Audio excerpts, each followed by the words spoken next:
शकत नाही आणि इतिहास विसरणारी माणसे इतिहास घडवू शकत नाही, हा एक इतिहास आहे.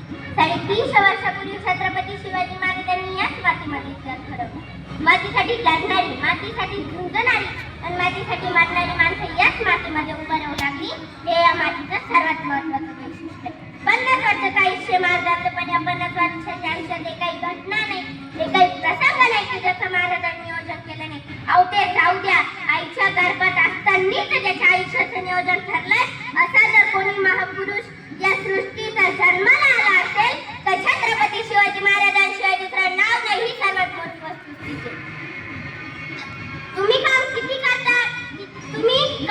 करता याला महत्व नाही, तुम्ही तुमचं काम कसं करता हेही महत्वाचं नाही, तुम्ही तुमच्या कामाचं नियोजन कसं करता हे फार आणि फार महत्वाचं आहे. अफजल खानाचा पुतळा बाहेर काढायला महाराजांना फक्त 2 मिनिटं लागली, फक्त 2 मिनिटं. पण त्या 2 यशस्वी मिनिटांसाठी महाराजांनी तब्बल 1 वर्ष नियोजन केलेलं होतं, तब्बल 1 वर्ष. महाराज पन्हाळा घ्यायचा पण पन्हाळ्यावर दुश्मन 36,000. महाराजांची सगळी फौज गोळा केली तर भरेल 7,500. महाराजांनी बैठक बोलावली, अनुजदत्त, मोरपंत, प्रल्हादपंत यासाठी तानाजी सगळे समोर. महाराजांनी विचारलं, पन्हाळा घ्यावं म्हणते, पण पन्हाळ्यावर दुश्मन 36,000. आपली सगळी फौज गोळा केली तर भरेल 7,500. कोण जातो पन्हाळा? अहो सगळी छडी चूप. दुसऱ्याच्या मतदारसंघात जाऊन निवडून येणं सोपं आहे का? महाराजांनी पुन्हा विचारलं, कोण जातो पन्हाळा? तसं उठून बरं कोणाची? महाराज न्या घेतो पन्हाळा. भले शपथ घ्या तू पन्हाळा घ्या वा. पण कोणाची? 36,000 दुश्मन आहेत. तुमच्या संघात किती फौज हवी? किती हवी फौज? तसा कोंढाजी म्हणाला, महाराज दे 50-60 मावळं. कोंढाजी 36,000 दुश्मन आहेत तिथं, 50-60 का मागताय? तसा कोंढाजी म्हणाला, महाराज तसं काहीच नव्हतं मागणार तर त्यालाही चित्र दिसलं असतं, म्हणून मला त्या 50-60 मावळं. काय माणूस, एकटा जायला तयार, एकटा लढायला तयार, एकटा जबाबदारी घ्यायला तयार. नाही तर आमच्याकडे सांगा की एखाद्याला करतोच कर तेवढं, त्याला देखील जोडीला. ते आमच्याकडे मुलगी बघायचा सोहळा असतो, नवरा मुलगा घरातले सगळे ज्येष्ठ त्याचे मित्र असे सगळे मिळून मुलगी बघायला जातात. मग ते मुलगी दाखवण्याचा कार्यक्रम सुरू होतो. मग त्यांचं ते चहा नाश्ता पाणी सगळं आटपत आलं की मग कोणता तरी ज्येष्ठ नवऱ्या मुलाला म्हणतो, आता नवऱ्या मुलाने सांगा मुलगी कशी आहे. आता नवऱ्या मुलावर पाळी आली की तो शेजारच्या मित्राला कॉपरेट घुसवतो, तुला कशी काय वाटते? आता काय करायचंय? एवढी तरी जबाबदारी घे ना. काय जबाबदारी चालण्याचा उद्योगच नाही बा. माझा कॉलेज एकटं जायचं आहे, माझं कॉलेज एकटं लढायचं आहे, माझं कॉलेज एकटं जबाबदारी घ्यायलाच आहे.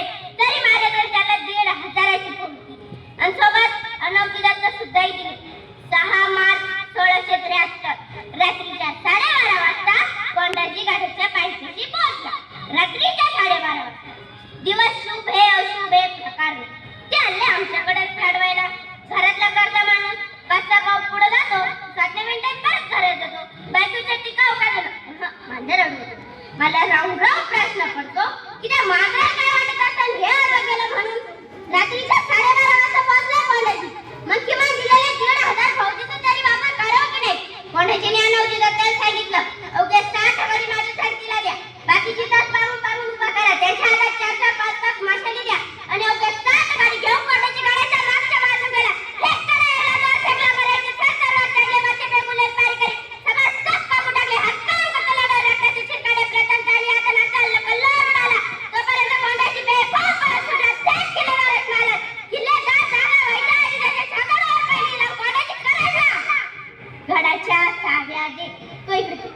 आई खाली बघूच नको, खाली माझं 50,000 सैन्य किल्लेदार नुसतं रांगवर करून खाली बघितलं तर ते 4-4, 5-5 मशाली घेऊन उभे.